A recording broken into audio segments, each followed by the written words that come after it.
Сайн байцгаана уу? Руна ТV суугтаа тавтай морилцгаана уу? Өнөөдөр би та бүхэндээ Солонгос улсад яг одоогийн байдлаар нэлийн шууган тариад байгаа нэгэн хэргийн талаар ярих гад бэлтлээ. За тэгээд өнөөдөр та бүхэнд яг ярих зүйлсүүд нь болохоор яг одоогийн байдлаар ил болсон байгаа гэмт хэргийн талаарх мэдээллүүдийг нэгтгээд тэгээд бэлтгэсэн байгаа. Энэ хэрэг 2026 оны 2 сард Сөүл хотын Гамбуг дүүргийн мотел буюу жижиг чочид буудлуудад дараалан гарсан аимшигтай өхлүүдийн талаарх тийм хэрэг байгаа. Одоогийн байдлаар болохоор гэмт этгээд нь 20 гаруй настай буюу 2005 онд төрсэн Ким овогтой эмэгтэй гэсэн мэдээлэл байгаа. За тэгээд түүний гэмт хэрэгтэй ашигласан зэвсэг нь болохоор хутагч биш, бууч биш, сэтгцэн эмчээс авсан жороор олгогддог тайвшруулах юмнуудыг нунтаглаж уух зүйлд хольд 2 эрэгтэй хүнийг үхэлд хүргэж нэг эрэгтэй хүнийг гэмтээсэн гэсэн ийм хэрэг байгаа. Анх тэр 2 сарын эхний нэг өдөр найз залуутайгаа машинаар зугаалж агаад найз залуудаа чи жолоод бариад их ядарч байгаа баха, би чамд ядаргаа тайлах ундаа бэлдсэн гэд нэг ундааг өгсөн байгаа. Тэгээд тэр ундаанд нь болохоор тайвшруулах имийг нунтаглаад холчихсон байсан. Имийг уусан найз залуу 20 минутын дараа ухаан алдаж унсан. Тэгээд аз болоход бол түүнийг эмнэлэгт хүргэж амийг нь аварч чадсан. Эмнэлэгт хүргэснээс 2 хоногийн дараа найз залуу нь ухаан орсон. Тэгээд ухаан ормогцоо шууд найз бүсгүй Кимээсээ чи надад ямар уух зүйл өгчих үү гэж асуусан боловч ямар нэгэн зүйл бол Ким хариулаагүй байгаа. Тэгээ энэ явдал бол тэр эмэгтэйд айц төрүүлээгүй. Энэ бол яг түүний гэмт хэргийн эхлэл байсан. Харин ч тэр нэг аимшигтай зүйлийг ойлгосон байгаа. Тэрний юу гэх юм бол энэ туунгаар хүн найруулж өгөөд бол өхгүй юм байна гэдгийг бодоод үүний дараа Ким чат GPT-гээс нойрны имийг архитай хольж уувал хүн өөхөх үү?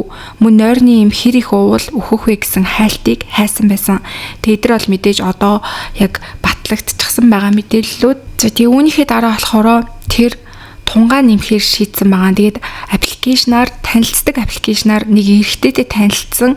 Тэгээд тэрнтэйгээ хотелд орсон байгаа. Тэгээд мотелд орохдоо найз залуудаа найруулж өгсөн тунгаасаа 2 дахин их хэмжээгээр шартуулдаггүй тийм ундаан дотор хольсон. Тэгэд тэр залууд болохоор энэ шартуулдаггүй ундаа чи уугаад үз гэж хэлээд өгсөн юм шиг байгаа. Тэнгүүд үр дүн нь бас шууд гарсан. Түүнийг нь уунгуудаа тэр эрэгтэй газар дээр ухаан алдаж унсан. Ким эмэгтэй түүнийг ухаан алдсны дараа буудлаас гарахдаа чи унтаад юусоо сэрхгүй байгаа болохоор чи би ажилтай тэгээ төрүүлээд явлаа гэсэн мессежийг утас руу биччихээд буудлаас гараа явсан. Тэгээ тэр өдөр бол мэдээж буудлын ажилчид өрөөрөө нь орж шалгаагүй.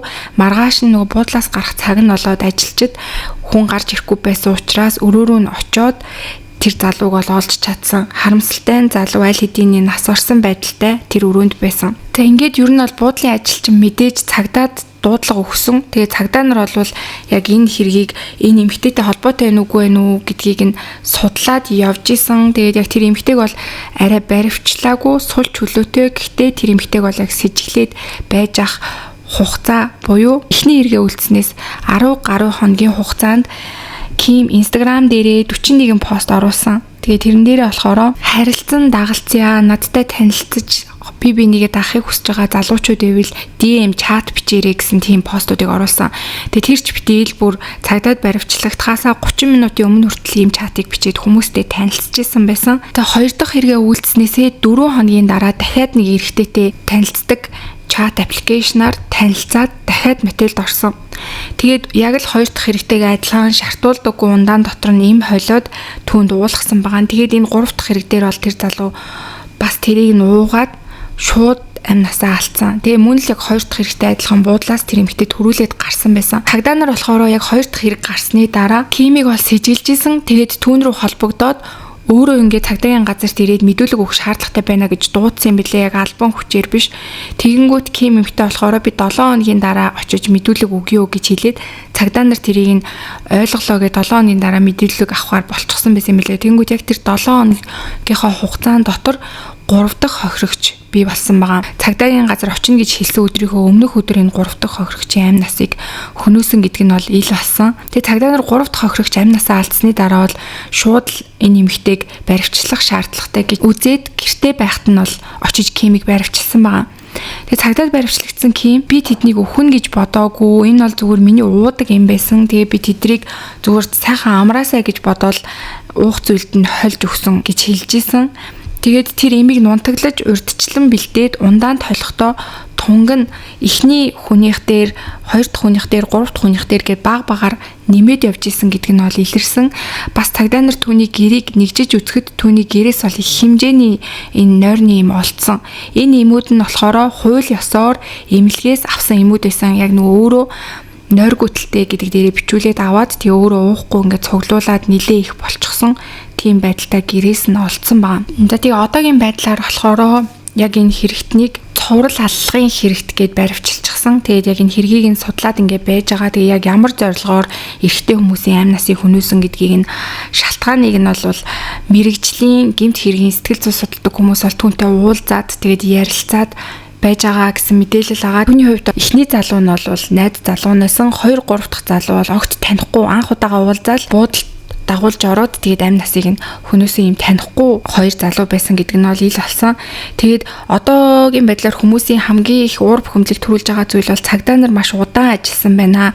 Тэр 2 дахь хохирогч гарсны дараа түүнийг өөрөө цагдаагийн газарт ирж мэдүүлэг өг гэж дуудлаггүйгээр хүчээр 2-2 юм тохиолдол гарч чад байхад баривчилж түүнээс байцаалт авах хэрэгтэй байтал өөрийг нь эрхийг нь хүлээгээд бүхэл бүтэн 7 хоног алдаад энэ хооронд 3 дахь хохирогч гарсан байна гэж хүмүүс бол энэ дээр маш их бухимдалтай байгаа. Тэгээд цагдаа нарын хувьд болохоор 2 дахь хэрэг гарсны дараа яг түүнийг шууд баривчлах тийм нотлогоо баталгаа байхгүй байсан учраас зүгээр с хижигтэн гэж үзчихсэн учраас баривчлах ямарч боломжгүй байсан хуулиндаа гэж цагдаа нар бол тайлбар өгч байгаа юм билэ. Мөн одоогийн байдлаар Солонгосын ард иргэд бол бүхэл бүтэн 3 хүнийг ингэж хохироосон хэрэг учраас түүний нүүр царайг нь мэдээллийг нь ил олох хэрэгтэй гэд хүмүүс бол маш их ингэж бичиж байгаа. Тэгээд гэхдээ бас түүнийг хараад хальт таньдаг хүмүүс нь яг царай цусыг нь энэ байна гэж таниад зургуудыг нь бас яг альбан бусаар нэлээ их интернетэд байршуулж байгаа харагдаж байгаа. 2005 онд төрсөн. Одоо тэгэхээр 21 настай ийм эмэгтэй гэсэн үг байгаа. Тэгээ яг ямар ажил хийдэг гэдэг нь бол одоохондоо яг тодорхой мэдээлэл цацагдаагүй байгаа. За тэгээ түүний хувьд болохоор одоо тэр амь насыг нь хөнөөсөн залуучуудаасаа ямар нэгэн зүйл хулгайлах ч юм уу тиймэрхүү зүйл ерөөсөө хийгээгүй зүгээр л тэр зүйлээ уулгаад тэгэхэд буудлаас гараа авчихсан. За тэгээд 3 дахь хохирогч амь насаа алдсны дараа түүнийг баривчлаагүй болвол үргэлжлүүлээд хідэн хохирогчч гарах магадлалтай байсан гэж үзэж байгаа. Ер нь бол гэрээс нь олцсон им нь маш их хэмжээтэй байсан учраас өөр олон хохирогчд гарах магадлалтай байсан. Ер нь бол цуврал аллах хийх магадлалтай им амьжигтай эмэгтэй байсан байна гэж үзэж байгаа.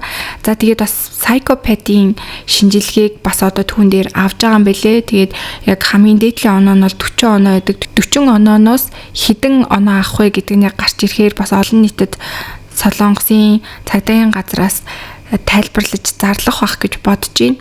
За тэгээд өнөөдрийн 5 хүнд бэлтгэж хүргэсэн хэрэг бол ер нь гараад удаагүй байгаа. Тэгээд яг мэдээлэл нь ч гэсэндээ нэг их биш. Гэхдээ яг би урдчлаад 5 хүнд яг одоо хүртэлх байгаа мэдээллийг хүргэе гэж бодсон. Тэгээд үргэлжлүүлээд одоо тэр эмэгтэйгийн нүүр царайны ил болох ч юм уу бас хэрэг хийсэн шалтгаанууд хохирогчдын талаар ил болохоор би part 2 гээд 5 хүнд үргэлжлүүлээд хүргэе гэж бодож байна. За тэгээд та бүхэн сувг дээр лайк, subscribe дараагүй байгаа бол лайк, subscribe-а дараад үргэлжлүүлээд сувгаа дэмжээрэй. За тэгээд бүгдээрээ удахгүй дараагийнхаа дугаараар уулзцгаая.